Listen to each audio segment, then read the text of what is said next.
एक प्रधान, एक विधान और एक ही निशान रहेगा जब उन्होंने इसका विरोध किया और बिना परमिट के वो कश्मीर में एंटर हुए। लेकिन उसके बाद 1953 में उनकी कश्मीर के कारावास में रहस्य में मृत्यु हो जाती है। और आज भी जो एक बड़ा सवाल है, जिसके ऊपर ना ही स्पष्ट कोई मेडिकल जांच है और ना ही कोई उसके ऊपर कोई यहाँ की सरकार ने उसके ऊपर कोई जवाब दिया।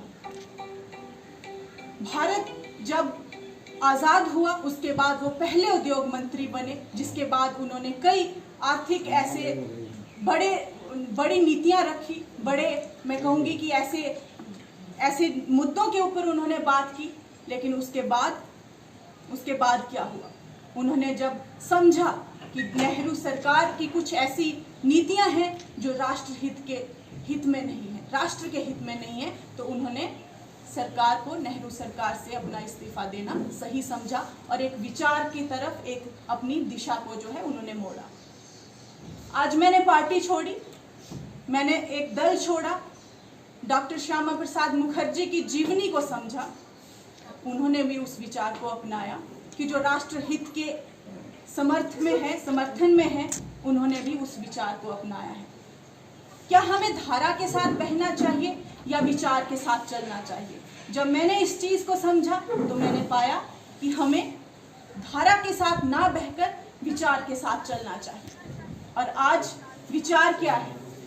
आज विचार वो है कि राष्ट्रहित एक ऐसा मुद्दा है जिसके प्रति आज भारत का हर वह नागरिक जो समझता है कि कई ऐसी गलत नीतियां हमारे देश में हैं जो हम सब देशवासियों के लिए कहीं ना कहीं वो घातक साबित हो सकती हैं। वो अपने देश के हित के लिए खड़ा है, वो नायक खड़ा है वो देश के हित के लिए वो व्यक्ति।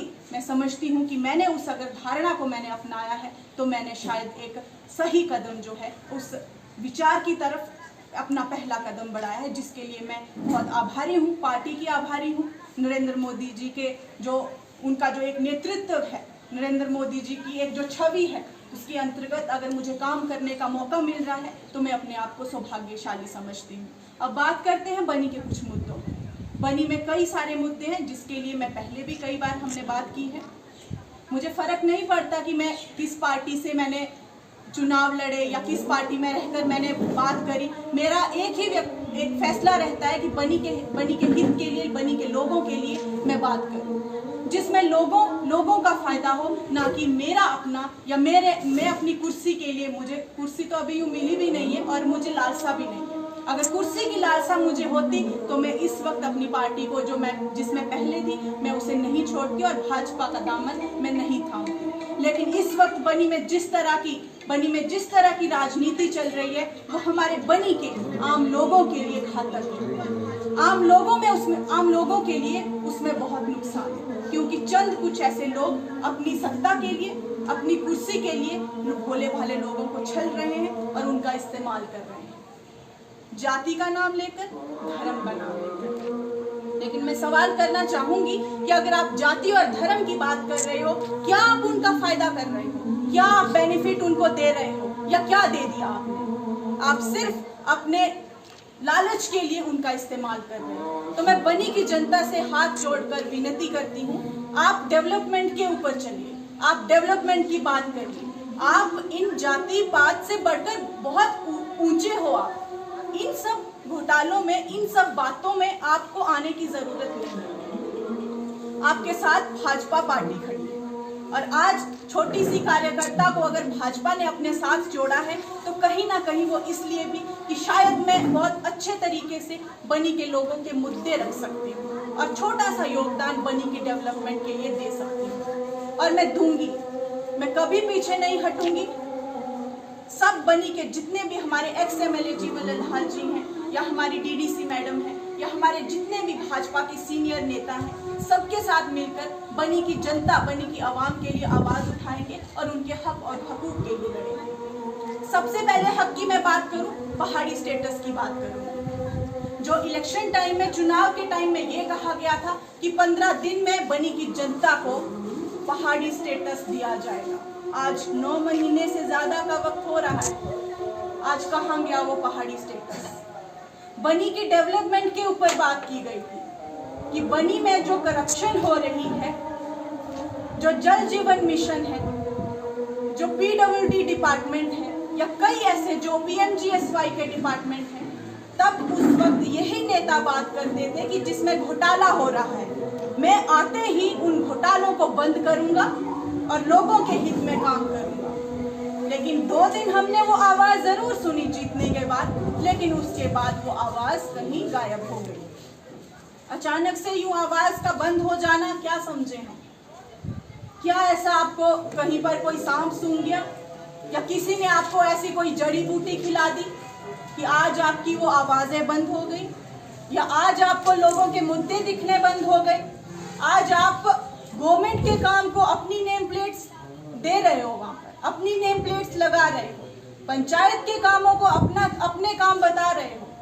आपके काम अगर जो आपने बताए हैं आप उनमें से कर जाओगे, खुशी खुशी हम प्रशंसा करेंगे, उसकी शामिल भी होंगे वहाँ पर। लेकिन आप लेकर आइए, पहाड़ी स्टेटस बनी की जनता मांग रही है और हम सब भी हाथ जोड़कर मांग रहे हैं, क्योंकि आप हमारे नेता हो, चुने हुए नेता हो, लोगों ने विश्वास किया है आप पर, तो लोगों के विश्वास को ऐसे छले नहीं। लोगों के बीच में अभी भी जाकर लोगों के दुख दर्द वापस से बार बार सुनने की ज़रूरत, जैसे आप बताते हो कि मुझे इलाके में जाना है, लोगों के दुख दर्द समझने हैं, तो मैं समझती हूँ कि आप खुद कहते थे कि मैं 28 दिन का चुना हुआ मैं एमएलए नहीं हूँ, मैं 13 साल से तैयारी में था। तो क्या उन 13 सालों में आपने बनी के मुद्दों को समझा नहीं? बनी के लोगों की दुख तकलीफों को समझा नहीं? आज जीतने के बाद आप फिर से उनको समझने के लिए निकल पड़े कि मुद्दे क्या हैं। तो शायद आपकी याददाश्त बहुत कमज़ोर है कि आप 9 महीने में ही लोगों के दुख दर्द और मुद्दों को भूल गए। तो याद दिलवाती रहूंगी, टाइम टाइम पर आपको बहुत अच्छे से याद दिलवाऊंगी, कभी हाथ जोड़कर तो कभी हाथ खोलकर भी रोडों पर उतरना पड़े तो बेशक उतरेंगे, क्योंकि बात बनी की आवाम की है, बात बनी के लोगों की है, जिसके साथ धोखा बर्दाश्त नहीं होगा। आप रोड्स की बात करते हो, आज बनी में पीएमजीएसवाई ने कौन सा ऐसा इलाका है जहां पर रोड नहीं पहुंचा है? और कई सारे ऐसे कुछ इलाके हैं भी जहां पर पहुंचे नहीं, सत्ता आपके हाथ में आ गई क्योंकि। तो आज आपका फर्ज बनता है वहां पर रोड पहुंचाए। बांजल की बात करूंगी, बांजल के लोगों ने, अगर कईयों ने तो आपको समर्थन दिया होगा, क्या आज आपको उनके रोड की हालत या रोड आपको दिखाई नहीं दे रहा है कि उन लोगों के पास रोड नहीं है? खद्दर की रोड की बात करूंगी, नाबार्ड में स्कीम में भाजपा पार्टी के कार्यकाल में उस रोड को सैंक्शन किया गया था, लेकिन आपकी सरकार आ गई, उसके ऊपर विराम लग गया, फुल स्टॉप लग गया, क्योंकि अब सत्ता आपके हाथ में है जम्मू कश्मीर की। कहाँ हो आप? खद्दर किलोड़ की जनता को भी रोड चाहिए, क्योंकि 8-8, 7-7 घंटे वो लोग बच्चों को पीठ में उठाकर चलते हैं, बच्चे स्कूल पहुंचते हैं बनी में। आज उनकी दुख तकलीफ आपको दिखाई नहीं दे रही। कई ऐसे हमारे बनी के इलाके हैं। सरथल की बात, डेवलपमेंट की आप बात करते हो, नेटवर्क भाजपा पार्टी ने वहां पर बीएसएनएल का दिया, लेकिन मैं समझती हूँ कि बीएसएनएल के जो यूजर्स हैं वो बहुत कम हैं, उसका जो लाभ थोड़ा बहुत मिल रहा है, लेकिन अब आपके हाथ में बागडोर है। तो मैं आपसे डिमांड करती हूँ, रिक्वेस्ट भी करती हूँ, रिक्वेस्ट ही करूँगी, आप बनी जो सरथल है या ढग्गर की आप द्रोड़, क्योंकि आपका तो वहाँ पर स्थानीय प्लेस है, वो वहाँ पर लोग रहते हैं, डेवलपमेंट के लिए वहाँ पर टूरिज्म को लेकर काफ़ी स्कोप है, वहाँ पर भी रोड पहुँचाइए द्रोड़ में। सरथल में एयरटेल का नेटवर्क के लिए हम डिमांड करते हैं कि वहाँ पर एयरटेल का नेटवर्क जो है वहाँ पर लगाया जाए, क्योंकि आप जो बात करते हो, हाल ही में मैंने आपका इंटरव्यू भी सुना कि आप वहाँ पर बता रहे हो कि इस बार टूरिस्ट इसलिए इतना ज़्यादा आ रहा है क्योंकि मैंने वहाँ पर विंटर फेस्टिवल करवाया था। तो मैं आपसे एक सवाल करूँगी कि उस विंटर फेस्टिवल में बाहर के लोग आए कितने थे? एडमिनिस्ट्रेशन को छोड़ के बाहर का एक भी इंसान वहाँ पर आप मुझे बता दें तो मैं मानूंगी कि आपका वो फेस्टिवल जो है वो सक्सेसफुल रहा। ज़ीरो सक्सेस उसमें रही थी उस फेस्टिवल में। अगर यहाँ पर आज टूरिस्ट आ रहा है तो वो आपकी वजह से नहीं आ रहा है। कश्मीर में टूरिस्ट बंद हुआ, जिसकी वजह से आज जम्मू कश्मीर और पंजाब का टूरिस्ट जो पहले भी आता था, लेकिन कुछ चीज़ें यहाँ पर ऐसी हुई जिसकी वजह से बीच में 1 साल या 2 साल हमने उसमें घाटा देखा, लेकिन इस सीज़न में वो बढ़ चढ़कर जो टूरिस्ट जो है यहाँ पर आ रहा है। तो आप इन चीज़ों को अपने आप को उसका श्रेय मत कीजिए, क्योंकि आपका उसमें कोई रोल नहीं है। आप पहले जो आपने वादे किए हैं, आप उन वादों को पूरा करिए।